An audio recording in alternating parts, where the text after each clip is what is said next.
Good morning, everyone. Welcome in a new English session.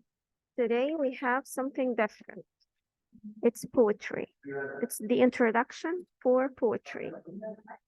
It's your first time to take poetry, of course. So the first thing we have to define what's poetry. Let's take it as a poem. Poetry is putting words on order to express in part thoughts from me right to your heart.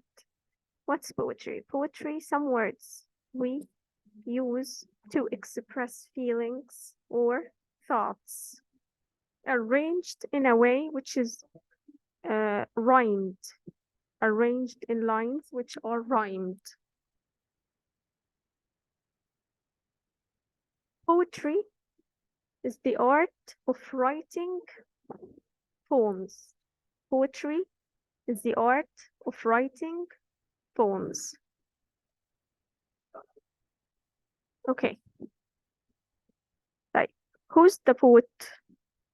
The poet is the person who writes poems.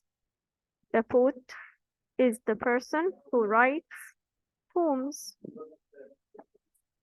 What's a poem? A piece of writing, often arranged in short lines with rhyme. A piece of writing, often arranged in short lines in rhyme. And today, inshallah, we're gonna see a poem. The poem consists of some stanzas. The stanza is a group of lines in the poem. We have also some terms we need to know before studying poetry. The first term is paraphrase. Whenever you are asked to paraphrase, they want you to say what the poet wants to say through his poem. Paraphrase what the poet wants to say through his poem. Rhyme scheme. Rhyme scheme. The rhyme scheme is how the word sounds at the end of the lines. How the words sounds at the end of the lines. And of course, today, inshallah, we're going to know how can we make the rhyme scheme. And we will also know how to extract some figures of speech from the poem. The figures of speech are words or expressions used in an imaginative way to make a special effect. Words or expressions used in an imaginative way to make a special effect. Again, the poet is the one who writes poems. A poem is a piece of writing. The stanza, a group of lines in the poem. So the poem can consist of more than one stanza. Paraphrase what the poet wants to say through his poem. Rhyme scheme, how the words sound at the end of the lines. The figures of speech, words or expressions used in an imaginative way to make a special effect. Right. We have many figures of speech. We will explain some of them today. Let's look at this sentence. Don't delay dawn's disarming display. Don't delay dawn's disarming display. Did you notice something? All of these words start with the same sound. All of these words start with the same sound. This is called alliteration.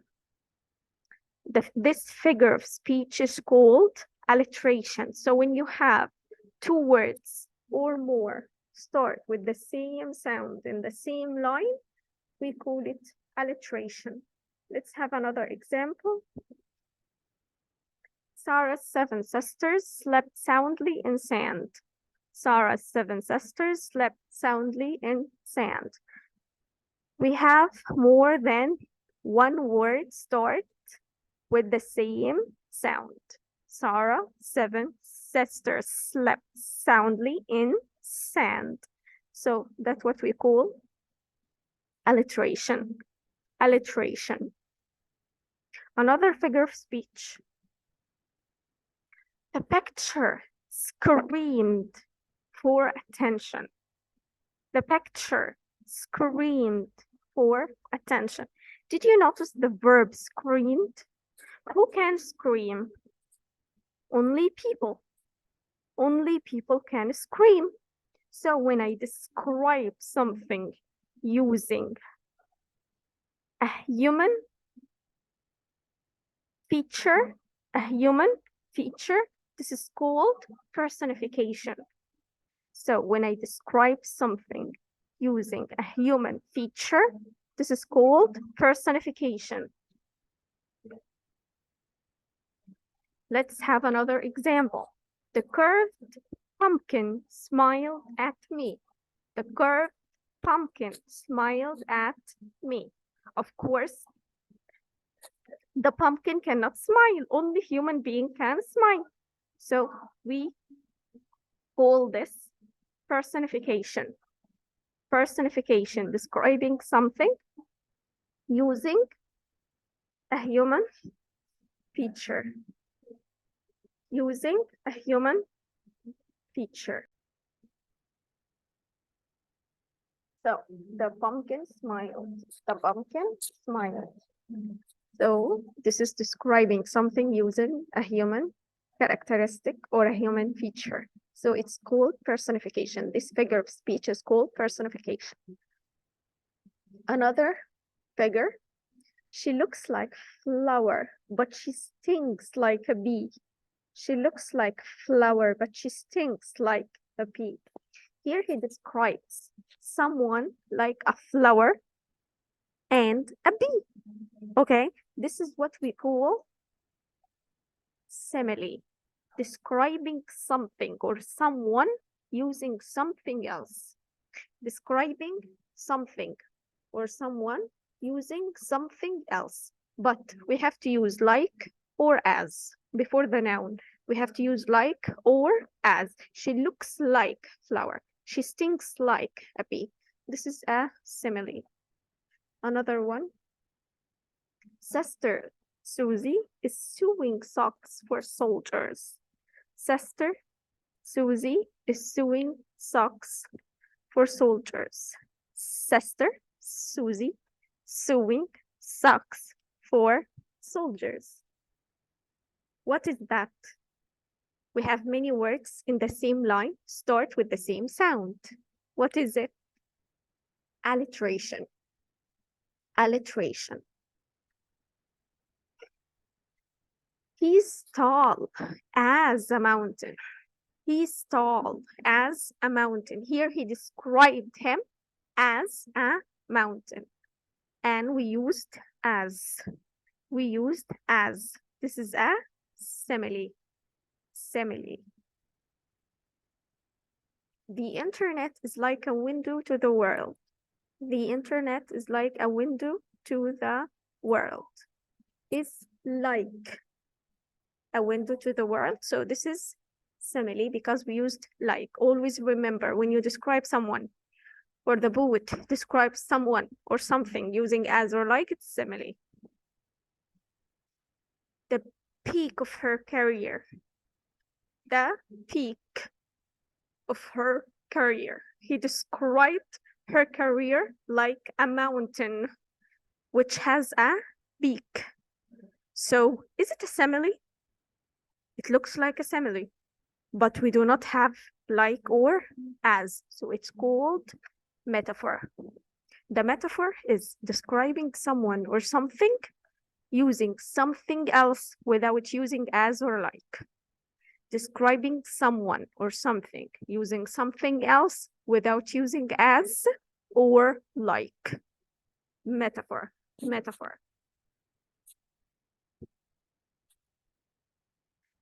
The snow is a white blanket. The snow is a white blanket. The snow is a white blanket. He described the snow as a white blanket. Metaphor, but he didn't use as or like, so it's metaphor. The calm lake was a mirror. The calm lake was a mirror. A mirror. He described the lake as a mirror, but he didn't use as or like, so it's a metaphor. Metaphor. Let's go for the rhyme scheme. The rhyme scheme. How can we make the rhyme scheme in a poem? This is a poem. Some lines in a stanza. Close your eyes and don't peek, and they will rub spring across your cheek. Smooth and satin, soft and sleek. Close your eyes and do not peek.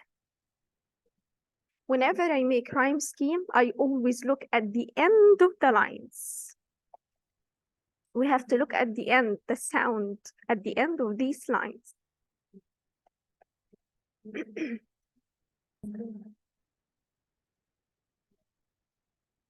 We use the alphabetical order to make the rhyme scheme. How the first sound in the poem, and we treat the poem as a whole poem. We do not make the rhyme scheme stanza by stanza. We make it for the whole poem together. The first sound in the poem always takes A. Close your eyes. Z. So the first sound is Z. So it takes A. And don't peek. Is it the same sound? The end of the line. The sound at the end of the line. Is it the same sound? No. So it's different. So alphabetical order. Remember, A, B. And they will rub ring. G, g. So it's a third sound. A, B, C. Across your cheek. Is it different or repeated? It's repeated. We have peak here. So it takes the same sound like the first. Okay. So B. Smooth and satin. It is different or repeated? It's different. So A, B, C, D. Soft and sleek. Is it different or repeated? It's repeated. B. Close your eyes. Is it different or repeated? It's repeated. A. And do not peek. Peek. It's repeated. So it's gonna be B. So the rhyme scheme for this stanza is A, B, C, B, D, B, A, B. Again, when you do the rhyme scheme, treat the whole poem or make it for the whole poem. Do not make it for stanza by stanza. We do not start the second stanza with the first sound. Stanza, then we go on. If we have a repeated sound in the second stanza, we repeat it. And always use the alphabetical order. And this is it for the introduction.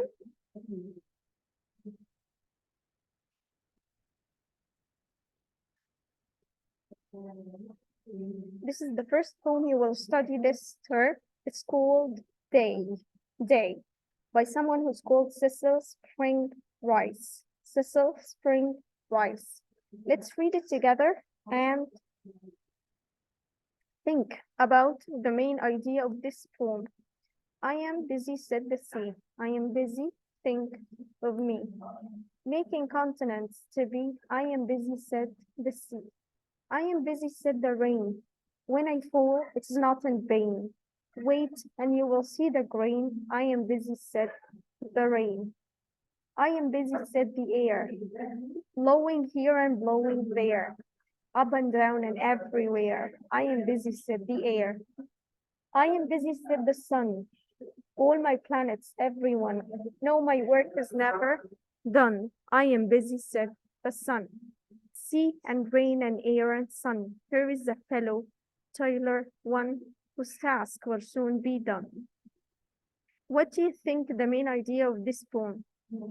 First of all, he talked about the sea, then the rain, air, and sun. What are these? These are some, or the elements of nature. So Cecil Spring Rice here is talking about the elements of nature and its job or their jobs. Every one of them. What is the job of every one of them? So today, inshallah, we're going to take the first stanza. I am busy, said the sea. I am busy, think of me. Making continents to be. I am busy, said the sea. First of all, we have to paraphrase. What does it mean, paraphrase again? What does it mean, paraphrase?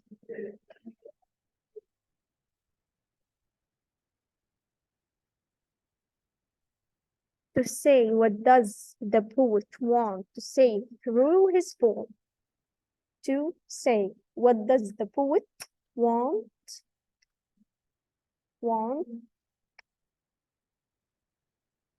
to say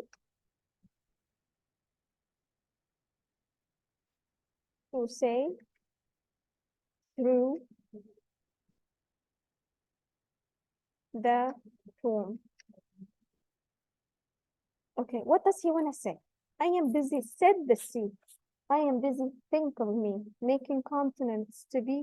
I am busy, said the sea. Is the sea busy? Is it a human being who can be busy? Of course not. This is poetry. This is poetry. Describing things as human beings. Okay, the poet here wants to say that the sea has a very important job. The poet says that the sea has a very important job, which is dividing the whole world into parts.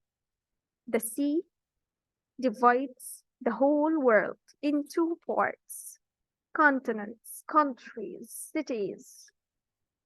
So this is the job of the sea. So again, what's the paraphrasing for the first stanza? Says Frank Rice here says that the sea has a very important job, which is dividing the whole world into countries, continents, cities. The second thing we have to know is figures of speech. Figures of speech. And actually we studied some of them. We've just taken the alliteration. We've taken simile, we've taken metaphor, and we've taken personification. There's something else. There's something called repetition. This is another figure of speech. What's repetition? Repetition comes from the verb repeat. So whenever you have repeated words or repeated sentences in the same stanza, it's repetition. Let's apply that on this stanza. I am busy, said the sea. I am busy, think of me. Making continents to be. I am busy, said the sea. Do we have any repeated sentences or words here? Yes. The line, I am busy, said the sea, is repeated 2 times. And I am busy is repeated 3 times. So this is repetition. This figure of speech is called repetition. Let's go down. Yes.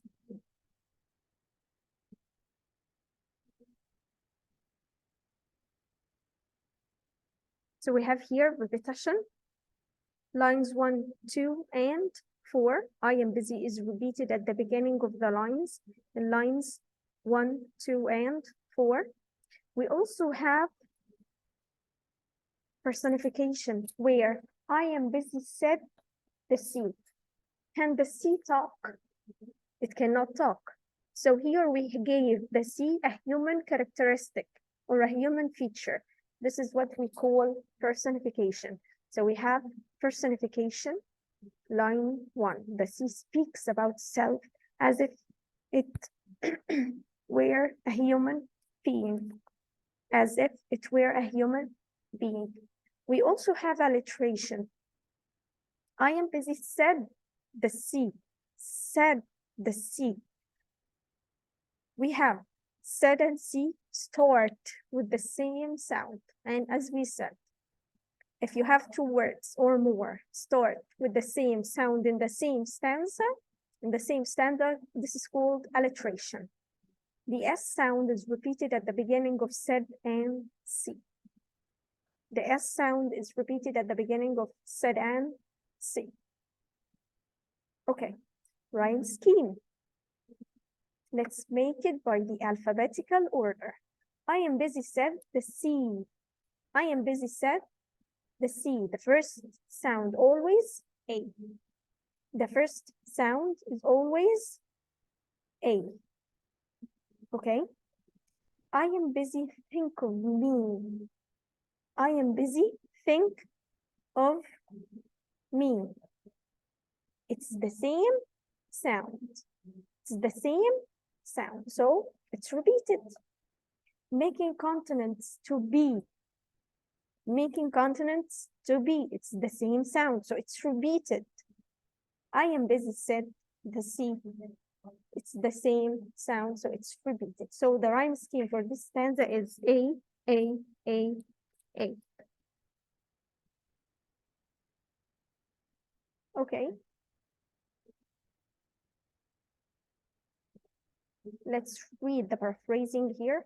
The first thing Spring Rice writes about his is the work that is done by the sea. The sea is very busy making the lands that people live on. Or as we said at the beginning, the sea has a very important job, which is dividing the whole world into parts so people can live on.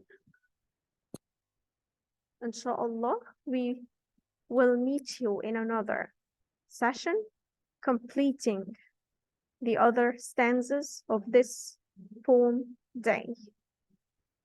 See you next time, inshallah.